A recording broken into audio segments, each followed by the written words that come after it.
오늘 만도 이야기는 다시 민주주의를 새긴다는 내용입니다. 윤석열 정권이 볼 거 하나도 없는데 장점을 꼽으라면 한국 정치 역사 사회 모든 영역에서 민주주의를 다시 생각하게 해줬다는 거죠. 이명박과 박근혜 정권에서도 세계 민주주의 지표가 떨어지더라도 한국을 전체주의 나라로 생각해 본 적은 없습니다. 이제 윤석열 정권을 맞아 한국이 민주주의 국가가 아닐 수도 있다는 생각이 일어났죠. 지키지 않으면 무너지는 것이 사실 민주주의입니다. 헌법 정신에는 모든 권력은 국민으로부터 나온다고 하고 있죠. 하지만 국민보다 더 똑똑하고 잘난 대통령은 국민의 뜻과 상관없이 내 길을 가겠다고 우깁니다.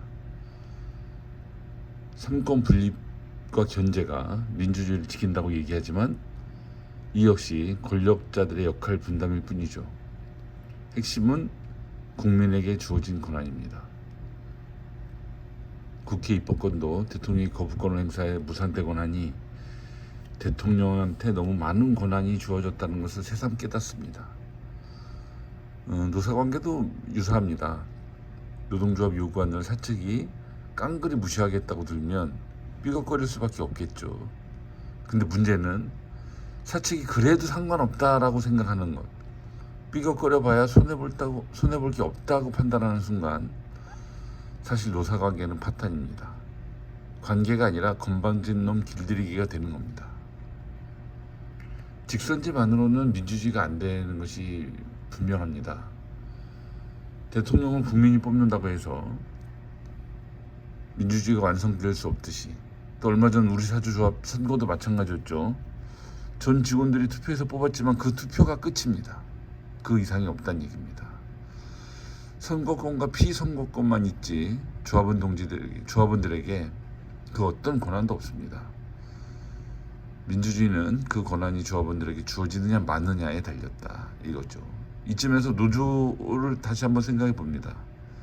과연 조합원 동지들에게 어떤 권한이 있는가? 전 직원에 가장 큰 영향을 미친다면 외주 추진에 대한 결정권은 누구에게 있는가? 묻지 않을 수 없습니다. 더 나은 민주주의를 위해 우리는 무엇을 해야 할까요? 박근혜 정권을 물러나게 한 촛불 집회는 세계적으로 한국 민주주의 수준을 보여줬죠. 대통령을 권좌에서 내렸지만 또 다른 대통령을 선출하는 것으로 마무리되고 말았습니다. 이것이 딱 한계였죠. 더 나가야 했습니다. 국민이 더 많은 권한을 가져와야 했던 거죠. 다시 조합원을 대표하는가 위임받은 건가, 우리가 한번 생각해 볼 필요가 있습니다.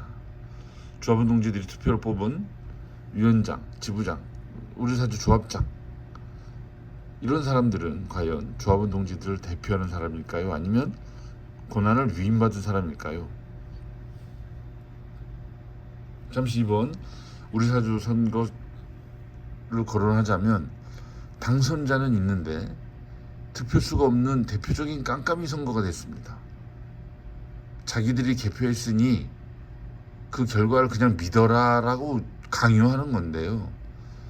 득표수를 공개하지 않는 것은 조합원들에 대한 알 권리를 기본적으로 박탈하는 것입니다.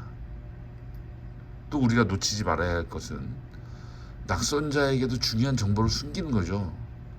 아, 내가 어느 정도 표 차이가 있구나.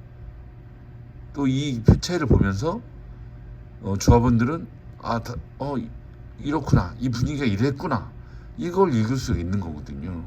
그런데 이런 중요한 정보를 숨겼다는 것은 민주주의에 대한 더 심대한 도전입니다. 어떤 선거도 득표수를 가리는 결과는 없지 않습니까? 다시 돌아와서 조합원 동지들을 대표한다고 생각하면 그 선출된 사람은 조합원 동지들을 어떻게 대표하고 어떻게 대변할 건지 고민하지 않을 수 없겠죠. 반면에 위임받았다고 생각한다면 조합원들한테 받은 그 위임권을 적절히 행사하면 그만이다라고 생각할 수 있습니다. 우리 사주조합이 딱 그 수준 아니냐고 보여집니다. 위임받은 수준의 역할에만 몰두하기 때문에 사실 민주주의를 얘기할 수도 없고 조합원 동지들의 권한도 없습니다. 노동조합은 결국 우리 사주조합과는 달라야 하지 않겠습니까? 그러면 위임받은 수준을 넘어서 대표하는 데까지 나가야 되겠죠. 이쯤에서 다시 묻습니다. 위원장과 지부장은 과연 대표자인가 위임받은 자인가? 97년 한라그룹 부도 이후에 사측은 상여금 반납을 몰아붙였습니다. 힘에서 밀린 당시 비대위는 무릎을 꿇고 맙니다. 하지만 체불임금 반납에 대한 노사 합의는 무효입니다. 개개인의 동의가 있어야 된다는 얘기입니다. 대표자인가 위임받은 자인가라는 질문을 통해 이 문제를 바라볼 수 있습니다.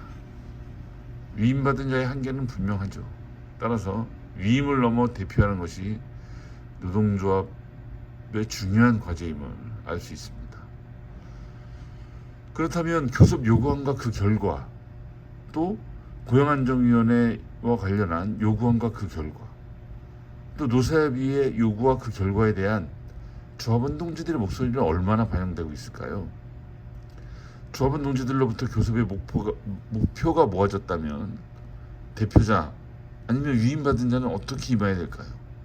우리 함께 고민해 봅시다. 더 나은 민주주의를 위해서.